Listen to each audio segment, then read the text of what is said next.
bertanya, mengapa Tuhan mengeras hati Firaun dengan sengaja?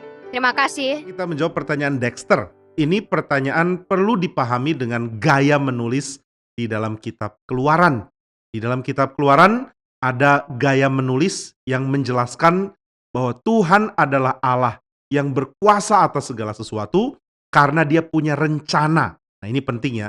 Dari Kejadian sampai Keluaran dan bahkan di banyak bagian dari kitab suci, ini sangat ditekankan oleh penulis Alkitab. Jadi Tuhan itu tidak pernah gagal rencananya. Ada yang jahat pun Tuhan bisa pakai yang jahat untuk membuat rencana dia menjadi sempurna.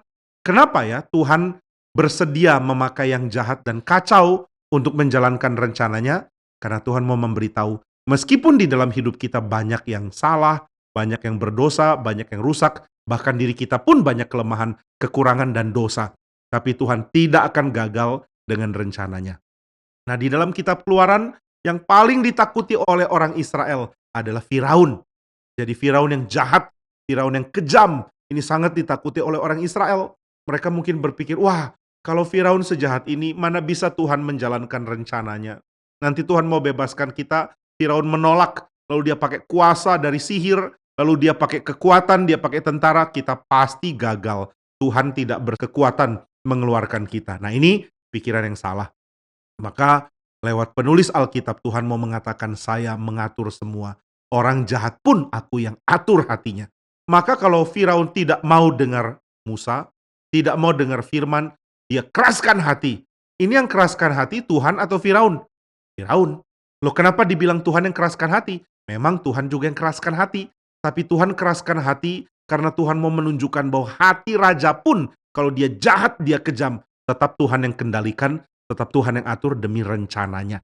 Nah ini membuat kita harus mengerti ada dua hal. Yang pertama adalah Tuhan berkuasa atas segala hal. Tuhan bisa mengatur segala sesuatu. Tapi ada yang kedua yang harus kita tahu, yaitu bahwa manusia pun bertanggung jawab terhadap semua keputusan yang dia buat. Makanya jangan jadi orang yang jahat. Karena kalau jadi orang jahat, dia mesti bertanggung jawab. Dia akan diadili dan dihukum oleh Tuhan. Nah, Firaun orang yang jahat.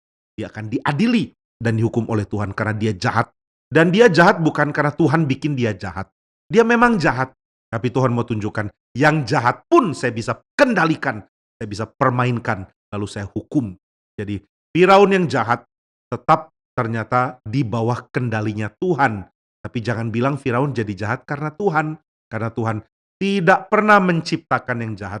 Tuhan bukan pencipta yang jahat. Tuhan adalah pencipta yang baik.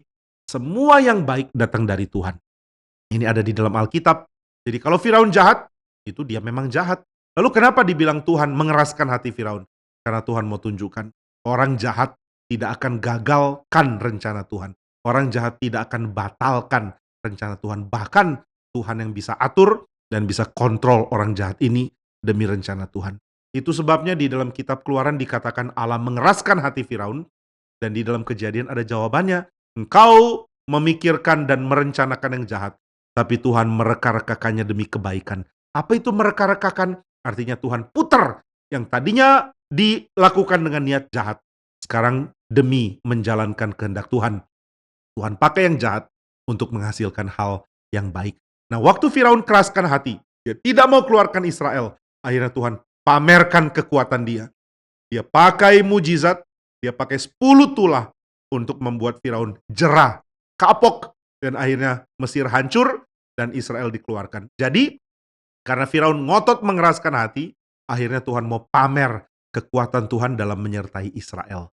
Nah ini adalah jawaban untuk pertanyaan dari Dexter. Tuhan memberkati.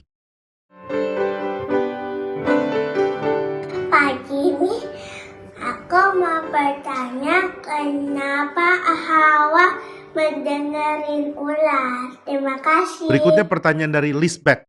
Jawabannya adalah karena ular memberikan satu pengajaran firman yang beda dengan pengajaran firman dari Tuhan, lalu Hawa langsung taruh dirinya untuk menilai. Nah ini yang salah ya.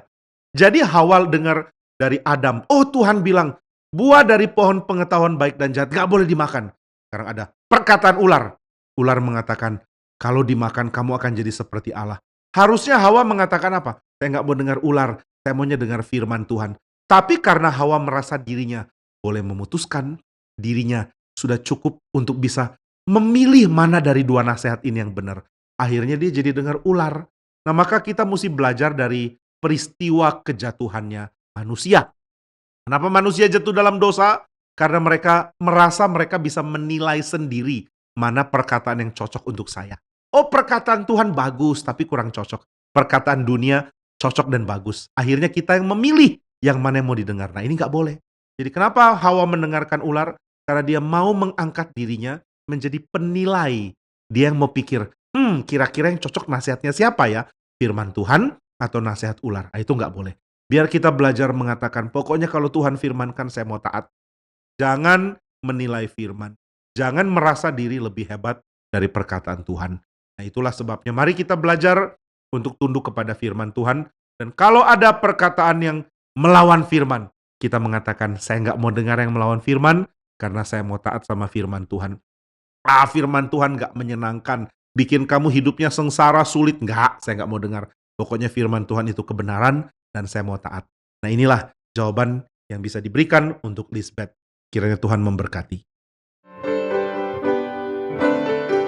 Pak Jimmy, hari ini saya mau bertanya, mengapa Tuhan Yesus menciptakan penyakit kalau Tuhan Yesus menciptakan segala sesuatunya baik? Terima kasih. Berikutnya pertanyaan dari Yokebet.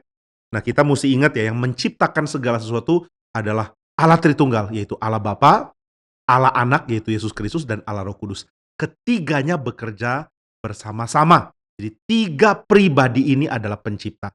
Selain Allah Bapa yang mempunyai rancangan untuk mencipta, ada Allah Anak yaitu Yesus Kristus yang akhirnya menjalankan rancangan dari Bapa, dan ada Allah Roh Kudus yang membuat semua menjadi limpah dan teratur di dalam rancangan penciptaan Tuhan.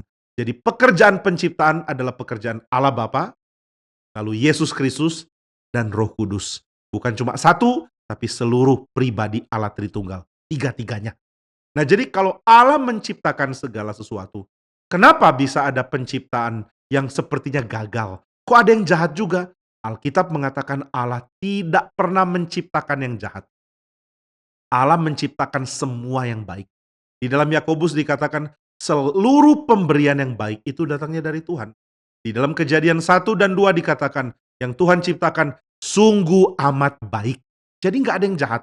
Semua baik, semua sempurna, semua baik adanya. Loh, kalau semua baik adanya, kenapa bisa banyak yang kacau? Karena Adam jatuh dalam dosa. Setelah itu ciptaan tergoncang.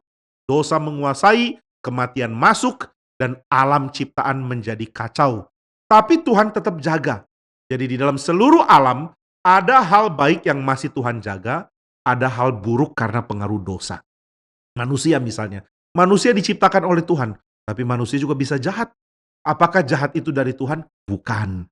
Manusia jahat karena dia sudah jatuh dalam dosa. Itu sebabnya di dalam Roma pasal 8 dikatakan seluruh alam ini sedang menangis, sedang mengeluh kepada Tuhan. Oh Tuhan, Engkau menciptakan alam yang bagus, tapi sekarang rusak karena dosa. Tuhan mohon segera pulihkan kami. Jadi alam ciptaan juga akan Tuhan pulihkan. Kapan? Ketika Yesus datang kedua kali. Waktu dia datang kedua kali, kita yang mati dibangkitkan dengan tubuh yang sempurna. Dan kita yang masih hidup akan diubahkan tubuhnya menjadi tubuh yang sempurna. Manusia yang mati akan dibangkitkan, dan semua anak-anak Tuhan akan hidup selama-lamanya. Nah, di dalam alam yang baru itu, tidak ada lagi yang jahat, tidak ada lagi yang kacau, tidak ada lagi yang rusak, tidak ada lagi yang mati, tidak ada lagi yang sakit, tidak ada apapun yang cemar dan yang kacau. Nah, itu nanti waktu Yesus Kristus datang kedua kali. Sekarang bagaimana? Sekarang kita masih tunggu Yesus Kristus datang kedua kali. Jadi biar kita tunggu dia menyempurnakan segala sesuatu, dan biar kita ingat Allah menciptakan yang baik. Allah mengatakan sungguh amat baik. Tapi dosa merusak, dan karena itu kita harap setelah Tuhan Yesus datang kedua kali, semua hal yang baik dari seluruh alam ciptaan menjadi sempurna, dan semua yang buruk menjadi tersingkirkan, dilenyapkan, dihancurkan oleh Tuhan. Kiranya Tuhan memberkati. Ini adalah jawaban dari pertanyaan dari Yokebet.